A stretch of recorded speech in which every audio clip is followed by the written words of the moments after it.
Hello. इस video में बात करने वाले हैं टैबलेट सिटाग्लिप्टिन के बारे में। टैबलेट सिटाग्लिप्टिन एक एंटी डायबिटिक ड्रग है, यानी किसी पेशेंट में जो डायबिटीज का प्रॉब्लम होता है, यानी ब्लड में ज़्यादा नॉर्मल देन हायर जब ग्लूकोज होता है, उस पेशेंट में ट्रीट करने के लिए इस टैबलेट सिटाग्लिप्टिन को यूज़ करते हैं।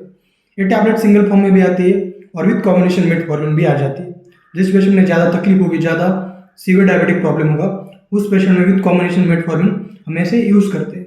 ओके, तो बेसिकली 3 फॉर्म में आ जाती है, 25 mg, 50 mg, 100 mg के डोज में भी ये आ जाती है। इसके पॉपुलर नेम्स आपके पास से मिल जाएंगे, जैसे ग्लिप्स है, ग्लिप्टो है या जानू भी है, जीटा जैसे brand names, popular brand names आपके आसपास आपको मिल जाएंगे। तो जो टैबलेट सिटाग्लिप्टिन है, ये बेसिकली काम कैसे करता है? तो नॉर्मल हमारी बॉडी में एक पैनक्रेस होता है जिसमें कि बीटा सेल्स होते हैं, जो कि आइलेट्स ऑफ लैंगरहैम्स में होते हैं। ये बीटा सेल इंसुलिन को प्रोड्यूस करते हैं, ओके, और नॉर्मल जो हमारा होमोस्टेसिस है ग्लूकोज का, उसको मेंटेन करते हैं। और उसको जो बीटा सेल्स में जो इंसुलिन प्रोड्यूस हो रहा है, उसको स्टिमुलेट करने के लिए एक दूसरा एक मैकेनिज्म होता है। जब हम फूड लेते हैं तो फूड में ग्लूकोज या शुगर होता है जो कि स्टिमुलेट करता है जीएलपी और जीआईपी को।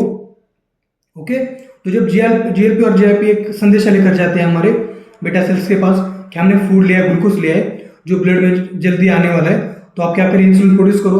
तो क्या करके ये दोनों क्या करें, जीएलपी और जीआईपी स्टिमुलेट कर रही है बीटा सेल्स को, क्या ये इंसुलिन प्रोड्यूस करो।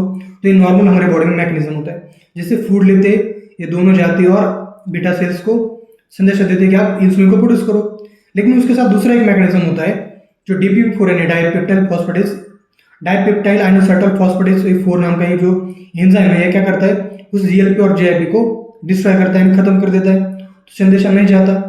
ये नॉर्मली तो अच्छा है क्योंकि हमारी बॉडी में अच्छा इंसुलिन होगा, लेकिन डायबिटिक पेशेंट में पहले से इंसुलिन कम है, और पहले से इंसुलिन कम होने के बाद ये जो DPP-4 और इन दोनों को खत्म करने के बाद ज़्यादा इंसुलिन प्रोड्यूस नहीं होने दे रहा है। तो इसी मैकेनिज्म को यूज़ किया गया है। जो टैबलेट सिटाग्लिप्टिन है वो क्या कर रही है, इस DPP-4 को इनिबिट कर रही है, जिससे कारण क्या होगा कि वो डिस्ट्रॉय नहीं कर पाएगा ये जीएलपी और जीआईपी को। उससे कारण क्या होगा, ये बढ़ेंगे और वो बीटा सेल्स को कहेंगे आप ज़्यादा से ज़्यादा इंसुलिन प्रोड्यूस करो और इस पेशेंट को रिलीफ दो। ओके, तो इस तरीके से टैबलेट सिटाग्लिप्टिन काम करता है।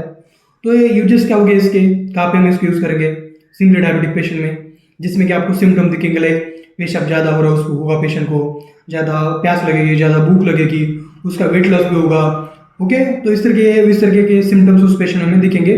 उस पेशेंट में हम इस टैबलेट सिटाग्लिप्टिन को यूज़ करेंगे। तो उसके डोजेस क्या होंगे?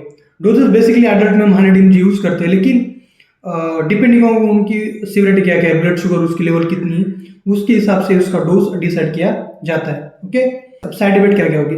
साइड इफेक्ट में बेसिकली अब ज़्यादा हम एंटी डायबिटिक है, ग्लूकोज को कम करने में हेल्प कर रहा है, तो हाइपोग्लाइसेमिया होगा, जिसके कारण ट्रिमर, स्वेटिंग, हेडेक, आपको डिजीनेस जैसे सिम्टम्स भी इसमें हो सकते हैं। उसके बाद रीनल प्रॉब्लम्स हो सकते हैं, या क्या बोलते हैं, उसके पैनक्रियास के प्रॉब्लम हो सकते हैं, स्वेलिंग हो सकती है आपको बॉडी पे। तो इस तरीके का आपको सिम्टम्स भी इस टैबलेट लेने के बाद आपको दिख सकते हैं। ओके, तो ये तो बेसिकली थे दोस्तों टैबलेट सिटाग्लिप्टिन। उसके बारे में आपको मैंने ये जानकारी समझाने की कोशिश की। आपको अच्छी लगी हो तो इस वीडियो को लाइक कर देना, इस चैनल को सब्सक्राइब कर देना ऐसे वीडियो देखने के लिए, और कुछ डाउट हो तो कमेंट सेक्शन में जरूर लिखना। Thank you.